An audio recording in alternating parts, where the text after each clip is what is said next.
আসসালামু আলাইকুম রহমতুল্লাহ। আমি মমতা মুশতারি যশোর থেকে ওয়েলকাম করছি আমার ইউটিউব এবং ফেসবুক পেজ মমতা মুশতারি থেকে। কেমন আছেন আপনারা সবাই? কাছে দূরে দেশ দেশের বাহিরে যে যেখান থেকে আমার ভিডিও দেখছেন, আশা করছি আল্লাহর রহমতে সবাই ভালো আছেন। আমরাও ভালো আছি আলহামদুলিল্লাহ। শুভ সকাল জানাই সকলকে। এখন ঘড়িতে সময় ভোর 6টা 30 আর চলে এসেছি পিঠা বানাতে। এই পিঠা বানাচ্ছি আমি, সে তো আপনারা দেখতেই পাচ্ছেন। কাঁচি পোড়া, কাঁচি খোঁচা, তারপর অনেকে আবার একে সরা পিঠাও ডেকে থাকেন। আপনি কোন অঞ্চল থেকে দেখছেন এবং আপনার অঞ্চলে এই পিঠার আসল নাম কি, মানে কি নামে আপনারা ডেকে থাকেন? আমরা তো সাধারণত কাঁচি পোড়া, চিতই পিঠা এগুলো বলেই ডেকে থাকি। তবে অনেক অঞ্চলে এক এক পিঠার এক এক যেহেতু নাম, এজন্য এই নামগুলো শুনতে না আমার ভীষণ ভালো লাগে। প্রতিটা পিঠাই দেখেছেন কত সুন্দর মাশাল্লাহ করে ফুলছে। আসলে এখানে একটু ট্রিক্স অ্যান্ড টেকনিকের প্রয়োজন, এছাড়া আর কিছুই না। আমি কিন্তু আমার চালের গুঁড়ার ভিতরে কোনো ধরনের সিদ্ধ চালের গুঁড়া বলেন বা ভাত বলেন বা বেকিং পাউডার, বেকিং সোডা কোনোটাই অ্যাড করিনি। এটা আমি আমার আম্মুর কাছ থেকে শিখেছি এই পিঠা বানানোটা। আর আমি আর কোনো পিঠা পারি আর না পারি, এই পিঠাটা আমি মাশাল্লাহ করে দুর্দান্ত বানাতে পারি। আসলে এক একজনের হাতের এক এক রকম যশ আছে, তো আমি মনে করি আমার হাতে এই পিঠাটার যশ আছে। আমি কিন্তু তেলের ভাজা পিঠা, যেটা পাকান পিঠা বলি আমরা, সেই পিঠাটা কিন্তু আমি বানাতে পারি না। তারপর ওই যে সিংদের একটা পিঠা আছে না, নকশি পিঠা, ওই পিঠাটাও কিন্তু আমি খুব একটা সুন্দর বানাতে পারি না।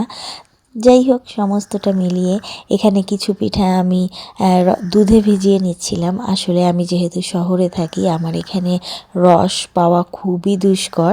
তো এই দুধের স্বাদ ঘোলে মেটানো, এই জন্য দুধে ভিজিয়ে খাই আর কি। ভেজানো পিঠাটা খাওয়া হবে রাতে, আর সকালে ভর্তা আর একটু হাঁসের মাংস ছিল গত দিনের, সেটা দিয়েই সকালের পিঠাটা সার্ভ করেছি। আসলে হাঁসের মাংস দিয়ে বাচ্চারা খাচ্ছে, আর আমি এখানে একটু ভর্তা দিয়ে নিয়ে চলে এসেছি। বাচ্চাদের খাওয়া দাওয়া শেষ করে ওদেরকে নিয়ে বের হয়ে পড়েছি স্কুলের উদ্দেশ্যে। আসলে যাচ্ছি স্কুল গাড়ির জন্য। স্কুলের গাড়িতে দিয়ে আসবো। অনেকের আবার মনে হবে ঘাড়ে ব্যাগ নেই কেন। আসলে ওদের স্কুলে বার্ষিক ক্রীড়া প্রতিযোগিতা চলছে, এই জন্য নাম দিয়েছে। আমরা সব সময় মণিহারের এই স্টপেজে এসে দাঁড়িয়ে থাকি, আর এখান থেকেই বাস বাচ্চাদেরকে ড্রপ করে আর স্কুলের উদ্দেশ্যে নিয়ে যাই। আসলে এই বাসে উঠিয়ে দেওয়ার সময় ওর বাবাই পছন্দ করেন ওদেরকে স্কুলে বাসে উঠিয়ে দিতে। আমি সব সময় সচরাচর আসি না, ওই যে বাস চলে এসেছে। দিন যখন ওর বাবার শরীরটা খারাপ থাকে বা এই যেতে ইচ্ছা করছে না, একটু লেজি ফিল করছে, সেদিন আসলে আমার আসা হয়। তো আজ তেমনই একটা দিন ছিল। তো যাই হোক, চলুন, বাচ্চারা চলে যাচ্ছে আল্লাহর নাম স্মরণ করে। যে পথ ধরে এসেছিলাম সেই পথ ধরেই আবার বাড়িতে ফিরে যাচ্ছি। আসলে বাচ্চাদের, যেটা বলছিলাম, বাচ্চাদের স্কুলে ক্রীড়া প্রতিযোগিতা হচ্ছে আর ওদের আজই ফাইনাল। তো একটা অনুষ্ঠানের ছোটোখাটো আয়োজন করা হয়েছে, যেখানে অভিভাবক সহ সকল অভিভাবকরা যেতে পারবেন। আসলে ওদের স্কুলে সব সময় গার্ডিয়ান অ্যালাউ করেন না। যদিও মানে কোনো প্রয়োজনে আপনার যেতে হয়, স্কুলের বাইরে একটা অভিভাবক সেট করা আছে, ওখানে গিয়ে আপনাকে অপেক্ষা করতে হবে। টিফিন টাইম বা ওনাদের যখন প্রয়োজন হবে তখন ওনারা এসে ডেকে নিয়ে যান, এরকম একটা সিস্টেম আছে আর কি। যে কারণে স্কুলেও সচরাচর যাওয়া হয় না। তো এবার আমার বাচ্চারা একটু পিটিতে নাম দিয়েছে, তো সেই পিটিটা দেখার জন্যই ওরা আমাকে বারবার করে রিকোয়েস্ট করছে। আর এদিকে আমি বাড়িতে ফিরে খুব দ্রুত রান্নাবাড়ার কাজটা সেরে নিচ্ছি। এদিকে বাচ্চারা যাচ্ছে সকাল 8টার গাড়িতে, আবার ফিরে আসবে 10টা 10:30টার দিকে। স্কুলের অনুষ্ঠান হয় সাধারণত দুপুরের পরে, যখন আর কি বিভিন্ন ধরনের অফিসাররা আসেন। তো আসলে ওনারা অফিস আওয়ারে ভিজিট করতে পারেন না, যার কারণে অফিস আওয়ারের পরে স্কুলের অনুষ্ঠানগুলো হয়। তো দেখা যায় কি, অধিকাংশ অনুষ্ঠানই দুপুর 3টার পরে হয়। যেমন আজও ক্রীড়া প্রতিযোগিতা, খেলাধুলা হবে, কিন্তু অনুষ্ঠান শুরু হচ্ছে 2টা 20 মিনিটে আর অনুষ্ঠান শেষ হবে বিকাল 5টায়। তো এই কারণে আবার দুপুর 1টা নাগাদ একটা বাস আসবে, সেই বাসে করে গার্ডিয়ান সহ সকল ছাত্রছাত্রীরা যেতে পারবে। তো এই জন্য আমি ভাবলাম যেহেতু দুপুরবেলা সকাল সকাল তড়িঘড়ি করে রান্না বাড়া শেষ করে বাচ্চাদেরকে নিয়ে যাওয়া যেতেই পারে। আর এই ধরনের এই ক্রীড়া প্রতিযোগিতা, সাংস্কৃতিক অনুষ্ঠান এগুলো না আমার ভীষণ ভালো লাগে, অনেক নস্টালজিয়া ফিল করি। আর আমি যে স্কুল থেকে এসেছি বা এই স্কুল মানে বিলং করি, আমাদের ওই স্কুলে না একটা ঘটা করে এত দারুণ অনুষ্ঠান হতো, মানে মনে রাখার মতো। প্রতিটা বছরই সাংস্কৃতিক অনুষ্ঠান, ক্রীড়া প্রতিযোগিতা এগুলো আমার ভীষণ ভালো লাগে। আর সেই নস্টালজিয়া থেকেই আর কি আমার এগুলো মানে যেতে, পার্টিসিপেট করতে আমি আমার বাচ্চাদেরকে সব সময় বলি, বাবা তোমরা কিছু পাও না পাও প্রতিটা জিনিসে পার্টিসিপেট করবে, কিচ্ছু পাওয়ার দরকার নেই। তুমি ওখান থেকে যে জ্ঞান, যে অভিজ্ঞতাটা সঞ্চার করবে সেটাই তোমার জীবনের অনেক বড় পাওয়া। দুপুরে রান্নাবাড়া শেষ করেছি, পুটুলি বাবাকে খাইয়েছি, বাচ্চাদেরকেও খাইয়েছি। ওদের আসার কথা ছিল 10:30টায়, ওরা বাস শহরের ভিতরে যেহেতু লেট থাকে। এদিকে দেখুন কি হয়েছে, আমার আম্মু আর আমার বোনের মেয়েটা আমাদের সাথে দেখা করতে এসছে। আর এসেই শুনে বাচ্চাদের স্কুলে অনুষ্ঠান, তো আমরা সকলে মিলে উঠে পড়েছি গাড়িতে, আম্মুকেও সাথে নিয়ে যাচ্ছি যে চলো দেখেই আসবে আজ কেমন অনুষ্ঠান হয়। ক্যামেরাটা অন রেখেছি, আপনাদেরকেও দেখাবো সেই উদ্দেশ্যে। তো চলুন আল্লাহর নাম নিয়ে যাত্রা শুরু করি। যেহেতু এখন দুপুরের সময়, এখন বাজে দুপুর 1:30, বাস আসার কথা ছিল 1:20, 10 মিনিট ডিলে করে এসেছে। আর এই যে এক ফ্রেমে আমি, আম্মু, আমার আম্মা বুড়ি, আর ওই যে পিছনে 2-3 ছেলে একসাথে বসে আছে। যাই হোক, চলুন আপনাদের সাথেও শেয়ার করব আজকের ফুল ক্রীড়া প্রতিযোগিতাটা। ভিডিওটি ভালো লাগলে অবশ্যই একটি লাইক করে দিতে ভুল করবেন না। ভিডিওতে থাকা ভুল ত্রুটিগুলো ক্ষমা সুন্দর দৃষ্টিতে দেখবেন। আর ভিডিওটি কেমন লাগলো অবশ্যই কমেন্ট করে জানাবেন। আপনাদের ওই ছোট্ট ছোট্ট কমেন্ট না আমাকে আগামীতে নতুন ভিডিও বানাতে বা তৈরি করতে ভীষণভাবে আগ্রহ দেয়। এই যে পথ ধরে যাচ্ছি, এই পথ ধরে তো আপনাদেরকে বহুবার নিয়ে গিয়েছি, এই জন্য আর এই পথের বৃত্তান্ত আপনাদের বলছি না। আমি আমার আম্মুকে একটু উপভোগ করাই স্কুলের নান্দনিক সৌন্দর্যগুলো। আপনারাও এই স্কুলের ভিডিও দেখতে দেখতে আপনাদেরও মুখস্থ হয়ে গেছে। তো চলুন কোথায় অনুষ্ঠান, ক্রীড়া প্রতিযোগিতা হচ্ছে সেটাই একটু ঘুরে দেখি আর বসার ব্যবস্থা করি।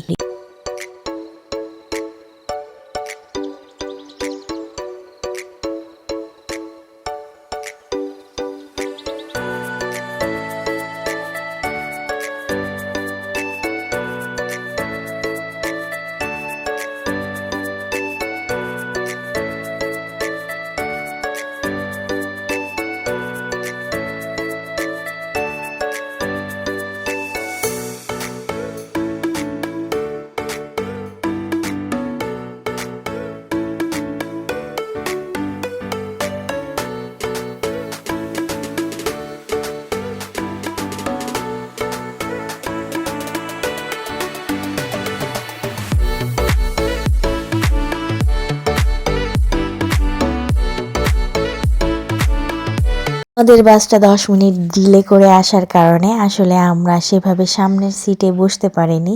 আর এদিকে পিছন থেকে যতটুকু সম্ভব দেখানোর চেষ্টা করব, জানি না ভালোভাবে ফোকাস করতে পারবো কি না।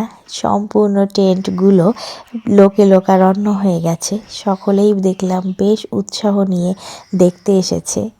তো প্রত্যেকেরই একটা ভালো লাগার জায়গা স্কুল জীবনটা, আসলে সেটাই আর কি স্মৃতিচারণ। আমরাও যেমন দৌড়ে গেছি, প্রত্যেকেই দৌড়ে ফিরে এসেছে তার স্কুল জীবনের এক অংশ দেখার জন্য। প্রধান অতিথি মহোদয় আমাদের মাঝে উপস্থিত হয়ে গেছেন, তাকে সালাম এবং সম্মান প্রদর্শনের জন্য যে বাচ্চাটিকে ডাকা হলো, এগুলো না দেখতে আমার ভীষণ ভালো লাগে। তো এই যে সমস্ত দেখতে পাচ্ছেন কত লোক এসেছে এই সাইডটাতে, একটু ঘুরে আসতে হয় দেখে এখানে একটু লোক কম, কিন্তু অন্যান্য টেন্টগুলো একেবারে লোকে ভর্তি। যাই হোক, প্রধান অতিথি মহোদয়ের কাছ থেকে অনুমতি গ্রহণ করে প্যারেড রাউন্ড শুরু হয়ে গেল। তো প্যারেড রাউন্ডটা অনেক লম্বা, যেহেতু আমি কিছু অংশ দেওয়ার চেষ্টা করব আর কিছু অংশ বাদ দিব, যেহেতু ভিডিওটা অনেক বেশি বড় হয়ে যাবে, এজন্য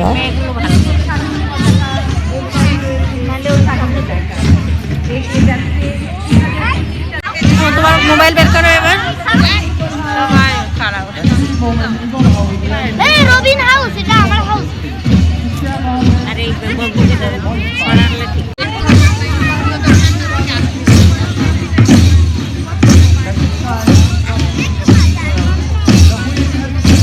আমি জানা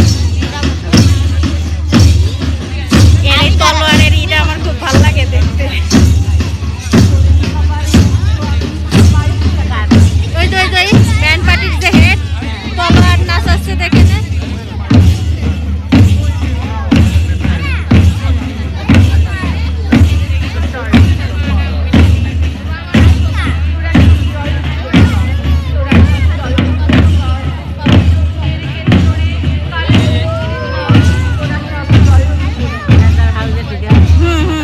এবার ওই পিটিয়ালারা আসবে সামনে ওই যে গুড়ি গুড়ি পায়ে এগিয়ে আসছে পিটির দল, ওখানেই আছে আমার ছেলেরা। আর এটা দেখার জন্যই ওরা আমাকে টেনে হিচড়ে নিয়ে এসেছে, আর আমি নিয়ে এসেছি আমার আম্মুকে। তো যাই হোক, চলুন ওদের পিটিটা উপভোগ করি। আমাদের থেকে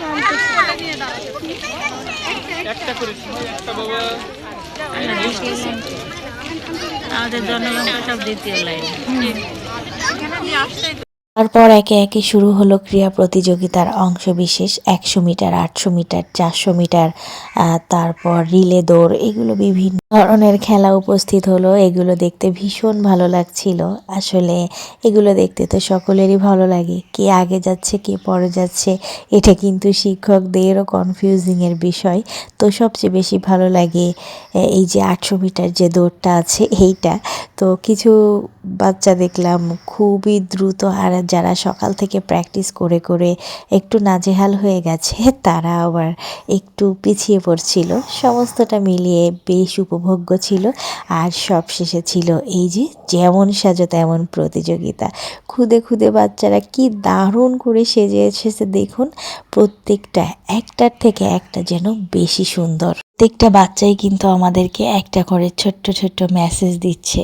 এই দেশ নেত্রী, ডাক্তার, কবিরাজ, বৈদ্য থেকে শুরু করে দেশপ্রেমী, তারপর বৃক্ষপ্রেমী, সেবিকা, সমস্ত ধরনের চরিত্রই তারা প্লে করার চেষ্টা করেছে। অসাধারণ ছিল এই মুহূর্তটা। আসলে ছোট বাচ্চা মানুষ তো গুটি গুটি পায়ে যখন এক একটা সাজ সেজে এগিয়ে যাচ্ছে, তখন কিন্তু দেখতে বেশ দারুণ লাগছিল, তাই না বলুন? আমিও কিন্তু কথা বলতে বলতে অনুষ্ঠানের প্রায় শেষ পর্যায়ে এসে পৌঁছেছি। এখন শুরু হবে খুদে শাহিনদের কিছু কালারফুল ডিসপ্লে।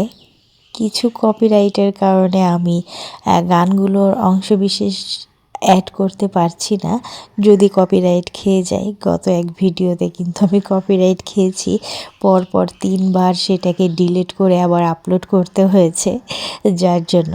আর এদিকে অনুষ্ঠান শেষ করে কিছু ডিসপ্লে দেখে বাচ্চারা, ছোট মানুষ যেহেতু, আমার আম্মা বুড়ি, পুটুলি বাবা, ওরা সেই 12টার সময় ভাত খেয়ে এসেছে। আর যেহেতু আমাদের গাড়ি ছিল 1:20-এ, এই জন্য ওদের খুব ক্ষুধা লেগে গিয়েছিল। স্কুল ক্যান্টিনে এসে ওদেরকে একটু খাইয়ে দিলাম স্যান্ডউইচ, সাথে বাচ্চাদেরও। আর এই যে আবার সেই স্কুল ক্যাম্পাস ভবন ত্যাগ করছি আপনাদেরকে সাথে নিয়ে।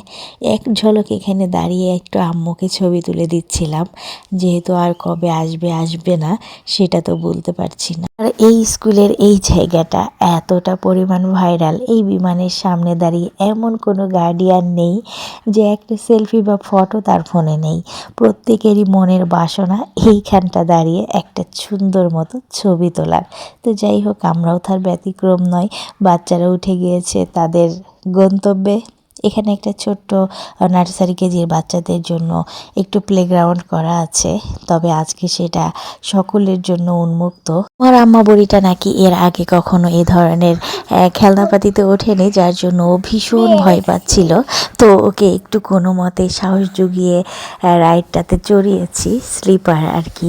তো এই যে বাসে উঠে পড়েছি। চলুন আল্লাহর নাম স্মরণ করে রওনা করি।